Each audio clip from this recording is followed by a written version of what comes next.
नमस्ते, मैं हूं आपका रिपोर्टर। आज हम एक ऐसी खोजी रिपोर्ट पेश कर रहे हैं जो गुजरात के डिस्टर्ब्ड एरिया एक्ट के हथियार के रूप में उपयोग की गहरी जांच करती है। यह रिपोर्ट दर्शाती है कि कैसे दंगों के पीड़ितों की सुरक्षा के लिए बना एक कानून अब संस्थागत शहरी अलगाव का एक परिष्कृत तंत्र बन गया है। GDAA की जड़ें 1982 की सांप्रदायिक अशांति में हैं। उस दौर में अल्पसंख्यक निवासियों को अपनी संपत्ति बहुत कम कीमत पर बेचने के लिए मजबूर किया जाता था। इसका मूल उद्देश्य यह सुनिश्चित करना था कि कोई भी व्यक्ति डर या जबरदस्ती के कारण अपनी संपत्ति न छोड़े। धारा 4 के तहत कलेक्टर की मंजूरी के लिए केवल 2 सवाल थे। क्या स्वतंत्र सहमति थी और क्या कीमत उचित बाजार मूल्य के अनुसार थी। लेकिन 1990 के दशक में गुजरात उच्च न्यायालय के न्यायमूर्ति JR बालिया ने इस कानून की सीमाओं को स्पष्ट रूप से परिभाषित किया। पद्मबेन मेहता केस में कोर्ट ने कहा कि यदि सहमति और मूल्य सही हैं, तो कलेक्टर के पास आवेदन खारिज करने का कोई अधिकार नहीं है। रजनीकांत श्रॉफ केस में भी दोहराया गया कि सहमति होने पर शून्यता को वैधता में बदला जाना चाहिए। मगर 2019 और 2020 के विधायी संशोधनों ने इन न्यायिक मिसालों के प्रभाव को पूरी तरह खत्म कर दिया। अब कलेक्टर कीमत की जांच के बजाय जनसांख्यिकी की जांच करने लगे। क्या हस्तांतरण से एक समुदाय का अनुचित जमावड़ा होगा? यहीं से विजिलेंट वीटो की शुरुआत हुई।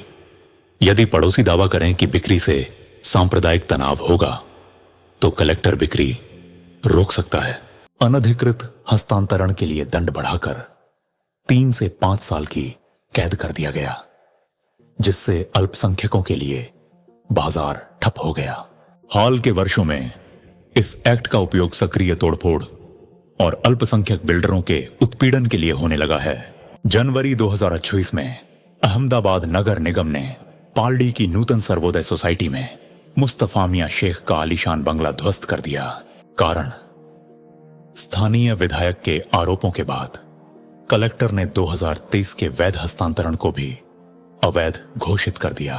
मॉडर्न और हार्मनी फ्लैट्स जैसे प्रोजेक्ट्स को भी इसी आधार पर रोका गया कि मुसलमानों को घर बेचने से जनसांख्यिकीय असंतुलन होगा।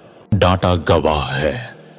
पालड़ी के 80 प्रोजेक्ट्स में से 78 बहुसंख्यक समुदाय के थे, जबकि अल्पसंख्यक समुदाय के दोनों प्रोजेक्ट्स को रोक दिया गया। इस एक्ट की सबसे बड़ी मानवीय कीमत 15 वर्षीय सानिया अंसारी की आत्महत्या थी।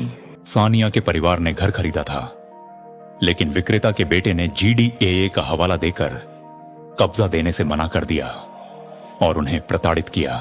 सानिया के नोट ने उजागर किया कि कैसे इस कानून ने सांप्रदायिक प्रताड़ना के लिए एक कानूनी आधार प्रदान किया।